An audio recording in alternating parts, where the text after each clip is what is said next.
Gabriel Attal, le président de la République, a invité Jean Castex à boire un petit verre en terrasse. Moi aussi, j'ai envie de vous inviter. Ah bon? Ouais, j'ai envie qu'on aille tous en terrasse. Gabriel, venez avec moi, on va partir en terrasse, on va aller boire un petit verre. C'est pour moi, c'est cadeau.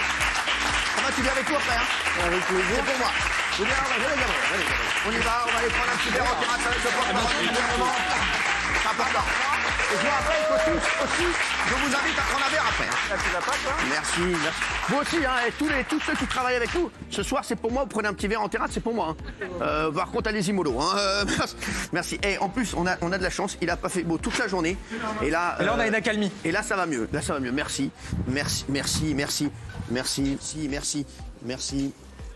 Alors on va par là. C'est énorme cette séquence. J'ai pas réservé, mais on va voir ce qu'on peut faire. En tout cas, je suis très heureux ce soir de pouvoir partager avec vous. C'est vrai, ce moment, c'est un moment. On se serait dit ça il y a 10 ans que quand on va aller prendre un verre en terrasse, ce serait un événement. Et c'est vrai que c'est un événement aujourd'hui pour tous ceux qui ont la chance de retravailler, pour tous ceux qui ont la chance de reprendre espoir.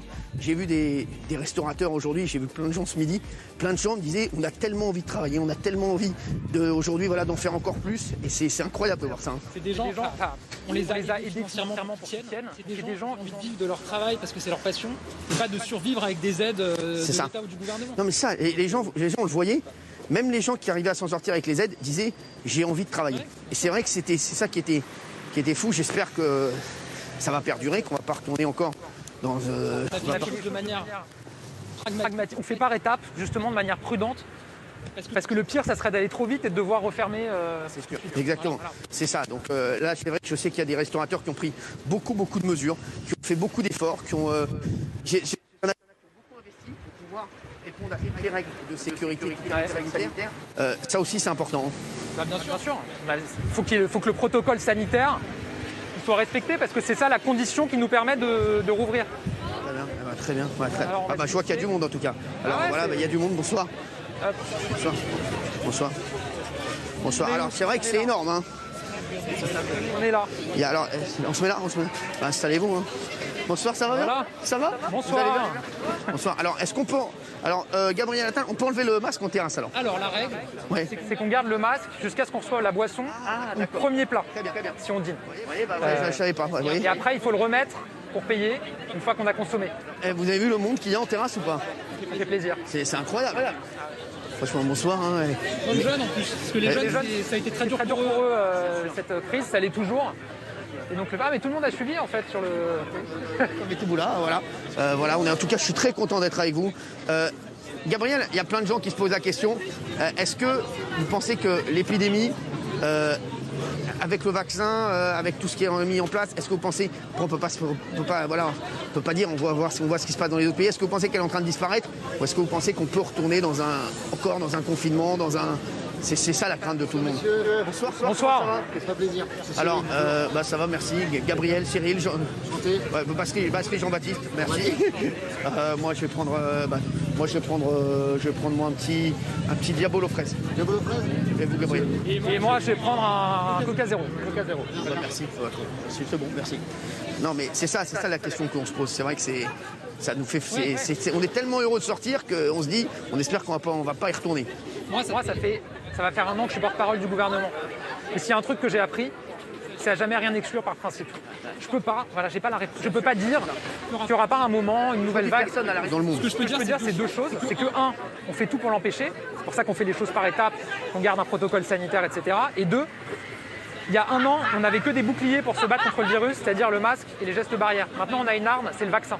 C'est ça. Et le vaccin, ça peut nous permettre d'espérer quand même de sortir durablement de l'épidémie.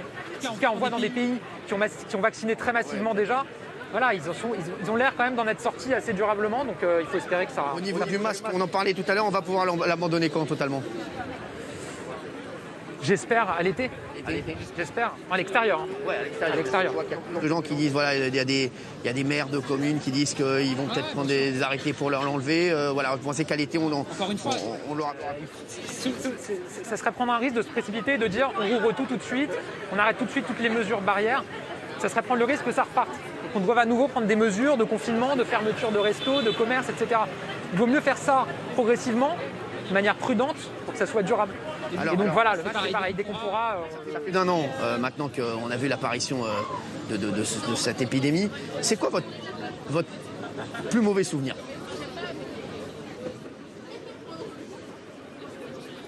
Je pense quand même que c'est... le deuxième confinement. Ouais, c'est le deuxième confinement parce que le premier confinement, il y a le choc. Et puis bon, enfin, on a vécu quelque chose d'extraordinaire à ce moment-là. C'était quelque chose d'inédit.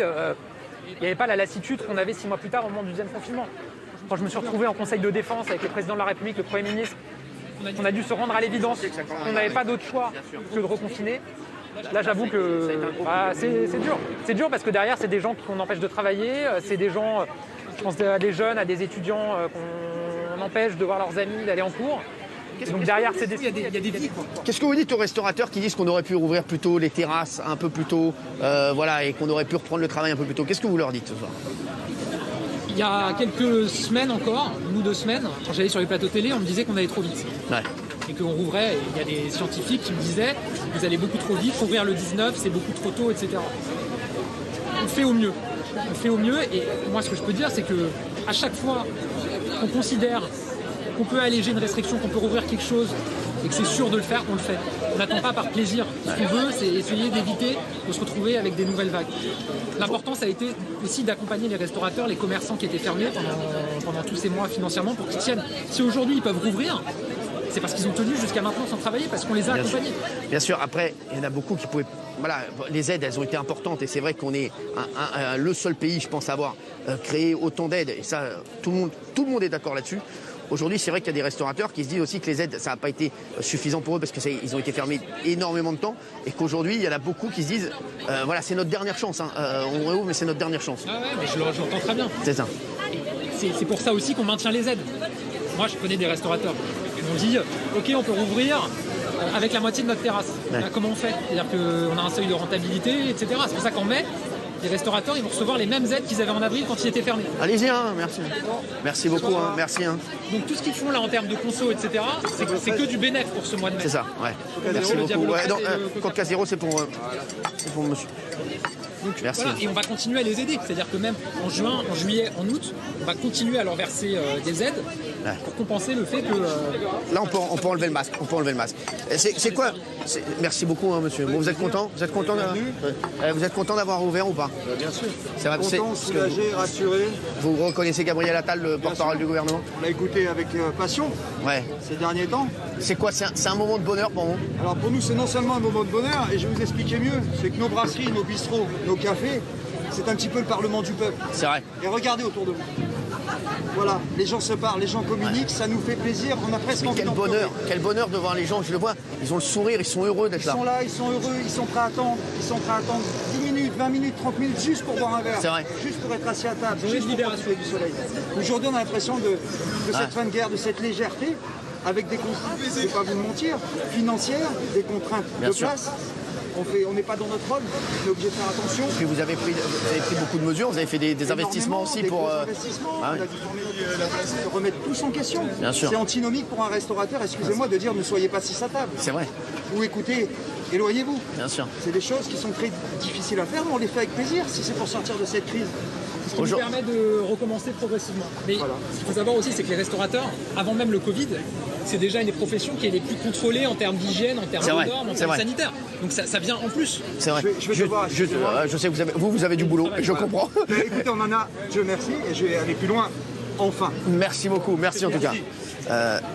Merci mon chéri. Alors, Gabriel, s'il y avait un meilleur souvenir, c'est quoi? Pour moi, c'est celui-là, c'est aujourd'hui. Franchement, de revoir ça, parce qu'il y a vrai qu'il n'y a pas de bons souvenirs dans cette crise. Je pense que je vis mon meilleur souvenir de porte-parole. Ça me fait plaisir que vous le viviez avec moi. Franchement, c'est pour nous. Je vais quand même dire à tout. S'il vous plaît, c'est pour moi. J'invite tout le monde.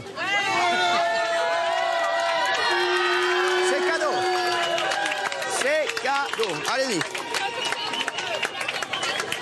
Monseigneur. Merci. Ça me fait plaisir. Je vais quand même. S'il vous plaît. Prenez ce que vous voulez. C'est pour moi. Voilà. En revanche, En revanche, Gabriel. Oui, bah oui, bah attendez, non, ça me fait. Franchement, mais c'est vrai, hein, c'est vrai. Non, c'est sûr. Non, c'est sûr. Juste, en revanche, Gabriel, là, je vais être un petit peu ric-rac sur nos deux boissons. Vous n'avez rien pris? Vous n'avez rien pris. Gabriel, on le voit, vous êtes très apprécié chez les jeunes, parce que vous êtes très jeune, vous êtes un exemple, c'est vrai, pour la jeunesse. Il se dit c'est une telle réussite, c'est vrai, à cet âge-là. Est-ce que c'est important pour vous d'aller au contact des jeunes? Je vois que vous faites beaucoup de choses avec les influenceurs. On avait fait une émission ensemble aussi. Je sais que vous venez, touche pas à mon poste aussi, c'est le talk, premier talk sur les jeunes. Donc c'est important pour vous aussi de donner l'exemple? Moi, je prétends pas représenter tous les jeunes et toute la jeunesse. D'abord parce que je pense qu'il n'y a pas une jeunesse, il y a des jeunes qui ont des parcours différents, qui ont des envies différentes. Par contre, je suis conscient du fait que quand j'ai été nommé, j'étais le plus jeune ministre de toute l'histoire de la Ve République. C'est ce qu'on m'a appris le jour où j'ai été nommé. Et du coup, ça me donne une responsabilité à chaque fois dans toutes les réunions où je suis, toutes les décisions auxquelles je peux participer, d'essayer qu'on tienne compte de la jeunesse dans les décisions qu'on prend. Voilà. Et j'essaye effectivement de dialoguer avec les jeunes. Je le fais sur mon compte Instagram hyper régulièrement, je le fais en me déplaçant sur le terrain. Je pense que je suis aussi là pour ça. J'espère que les restaurants vont rester ouverts longtemps, que c'est reparti, qu'à un moment, ça ne sera pas que les terrasses et que ce sera aussi l'intérieur des restaurants.